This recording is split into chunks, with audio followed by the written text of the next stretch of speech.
네, 저희가 그 수도권에서 물난리가 있어서 네. 요즘에 정말 많은 분들이 안전사고에 대한 그런 이 관심을 갖고 있는데요. 그래서 네. 우리 지역의 호우는 어떻게 대비를 하고 있는지 또 우리가 어떻게 해야 더 안전하게 지낼 수가 있는지 알아보도록 하겠습니다. 송창영 광주대 방재안전학과 교수님 저희가 줌으로 만나보도록 하겠습니다. 자, 교수님 안녕하세요. 안녕하세요. 네, 안녕하십니까? 네. 네. 사실 비가 내리는 거는 어떻게 할 수 없는 부분입니다. 그런데 항상 이 물난리로 뭐 사고가 있어왔지만 유달리 이게 또 수도권 물난리 사태를 보면은 사건 사고 굉장히 많은 것 같아요. 네네. 맨홀 추락이라거나 이 반지하 침수 등 그렇죠. 이런 게 굉장히 이제 큰 피해를 남겼기 때문에 이런 부분에 대해서 이야기를 듣고 싶은데 어떻게 보시나요? 이번 수도권 물난리 이 재난은 일단은 첫 번째는 총체적인 문제가 있었고요. 네. 또 새로운 것은 저는 없다라고 생각합니다. 이미 2011년도에 우면산 산사태가 일어났고 당시에 여의도 셋강 제가 그 당시에 직접 목격을 했는데 셋강이 침수가 됐고 강남 대치동이 침수가 됐고 광화문이 침수가 됐습니다. 당시에 고 박원순 시장이 네. 일본 동경에 가서 이런 물에 대한 재난에 대해서 벤치마킹을 해서 갔다 와서 보고서를 만들었고 저도 거기에 자문을 했습니다만 이번에 그러한 지금 언론에서도 조금씩 나오고 있습니다만은 조류조 시설 소위 얘기해서 강남이 자꾸 지금 100년 빈도의 비가 오고 있지 않습니까? 그러면 하수관 자체로는 도저히 그게 대응이 안 됩니다. 네. 보통 우리가 일반적으로 하수관의 관거를 30년 빈도의 강도에 대응하도록 했지만 실제로는 현장에서는 한 10년 빈도의 강도에도 대응을 못하고 있거든요. 그런데 실제 강우는 100년 빈도의 강우가 오기 때문에 현재 도심지의 침수는 예견된 거다. 네. 자, 그러면 당시에 일본에서 벤치마킹을 해서 초등학교 운동장이나 도로 밑이나 이런 곳에다가 조류조를 만들어서 대응을 하겠다라고 했거든요. 그런데 당시에 예산 문제 때문에 위야무야하다가 네. 이 문제가 그냥 넘어가 버린 거 지금 양천구청만 이번 해서 효과를 봤다는 거 아닙니까? 저는 재난 안전은 태풍, 홍수, 지진, 이 화재는 진보 보수도 없다고 생각합니다. 그래서 재난 안전의 행정의 연계를 가지고 제대로 대응해 줘야 된다고 생각하고요.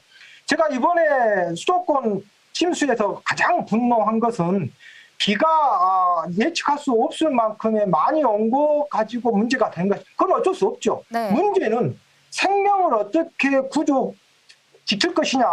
이러한 것들이 비구조적인 재난 행정이 전혀 이루어지지 않았다. 네. 재난 행정에서 제일 중요한 것이 강제성이 있어야 되거든요. 네. 그러면 침수가 될 예견을 했으면 강남구청장이나 서울시장이 통행 제한도 해야 되고 상황 전파도 해야 되고 정보 전달도 해야 되고 컨트롤 타워를 했어야 되는데 이런 것들이 전혀 작동이 안 되고 있다. 특히 이번에 이 강남 침수의 가장 큰 책임자는 네. 대통령, 총리, 행정안전부 장관, 서울시장도 있지만 현행 법과 매뉴얼의 가장 책임자는 기초지대본의 본부장인 강남구청장이 지금 각종 언론에 브리핑도 해야 되고 뭐가 잘못됐다, 뭐 대응하겠다, 앞으로는 뭐 하겠다 이런 식으로 대응을 해줬어야 되는데 지금 강남구청장이 임무와 역할이 전혀 나타나지 않고 있어요. 현행 법과 매뉴얼에 이분이 지금 총괄 1592년도에 임진왜란이 일어났을 때 이순신 장군이 현장에서 대응하는 것처럼 현행 법과 매뉴얼이 되는데 지금 강남구청장 제가 인터넷 검색해 보니까 네. 무슨 구룡터널 근방에서 지금 수재민들 밥 퍼주기 봉사하고 있더라고요. 지금 제정신인가 모르겠습니다. 네네네. 어쨌든 좀 감정을 좀 가라앉히고 네네. 다음 질문을 드리도록 하겠습니다. 자, 그러면 광주와 전남도 걱정인데요.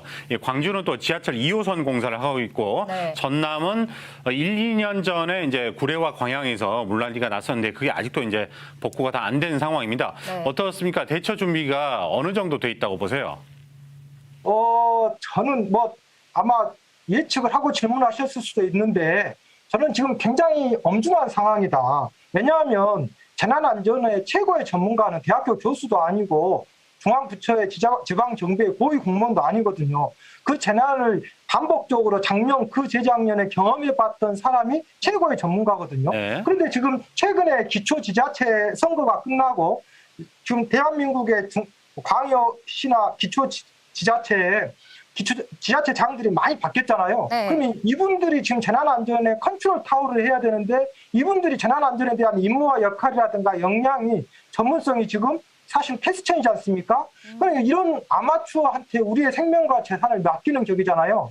미국 같은 경우는 50개 주가 주마다 조금씩 틀리지만 이런 주지사라든가 카운티장이라든가 이런 분들이 법적으로 재난안전 교육도 받게 되고 네. 재난안전 매뉴얼도 숙지도 하게 되고 그 재난에 대해서 태풍, 홍수, 지진에 대해서 제대로 대응을 못했을 때는 주민 소환을 할 수 있는 법적 근거가 다 마련이 되어 있거든요. 네. 그런데 우리는 지금 그런 것들이 전혀 작동이 안 되고 있고 그러니까 재난에서 제일 중요한 것은 재난이 생기고 난 다음에 네. 이틀 후에 일주일 후는 별 의미가 없습니다.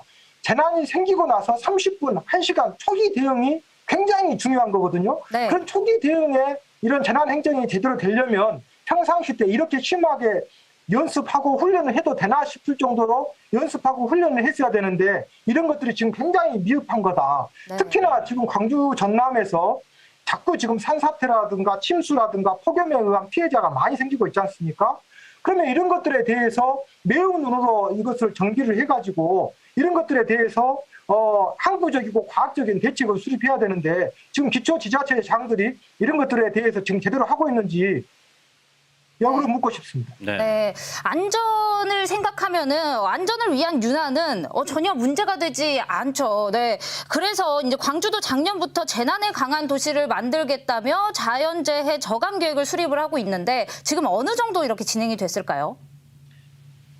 좋은 질문인데요. 그거는 지금 자연재해 대책법이란 법에 의해서 자연재해 저감 종합대책을 수립을 하는 겁니다. 네. 그러니까 광주 같은 경우는 약 한 16억 정도 들여서 지금 1년 동안 연구를 하게 되어 있는데 네. 이 연구 보고서에 보면 전화번호부 책 몇 권 정도의 엄청난 볼륨으로 연구를 하게 되어 있는데 제가 이걸 중간에 지금 몇 번에 걸쳐서 지금 자문을 했는데 좀 화를 많이 냈죠. 네. 왜냐하면 지금 153만 시민의 생명과 재산의 태풍, 홍수, 지진 이런 폭염에 대해서 폭설에 대해서 연구를 해서 과학적이고 항구적인 대책을 수립하라고 했더니 무슨 설문조사를 통장님들 상대로 설문조사를 했다는 등 정말 그 항구적인 대책 예컨대 지금 광주 같은 경우에 양동시장 쪽에 침수가 상습적으로 침수가 되고 있고 또 백운동 로타리 남구청 근방 자꾸 침수가 되고 있고 네. 또 강상구에 상습적으로 침수되는 그런 구역이 있거든요. 네. 그럼 그런 구역에 지금 하수관 자체가 설계가 30년 빈도라고 했는데 실제로 광주 금당산 같은 경우는 2년 전에 100년 빈도의 강우가 왔거든요. 네. 자, 그러면 이런 기후변화에 대응해서 우리가 그냥 비가 오면은 그 비에 우리가 지배 당할 거냐 아니면 그 비를 지배할 것이냐인데 이런 것들을 적은 돈이 아니지 않습니까? 광주 시민의 혈세를 가지고 16억이나 들여서 했으면 실제 현장에서 작동할 수 있는 실증적이고 효과적인 보고서가 될 수 있도록 해야 된다고 저는 생각합니다. 네. 네. 자, 최근에 이제 국지성 호우가 잦아들고 있습니다. 그래서 네. 일반 시민들도 대처를 잘해야 될 것 같은데 어떻게 준비를 해야 될까요?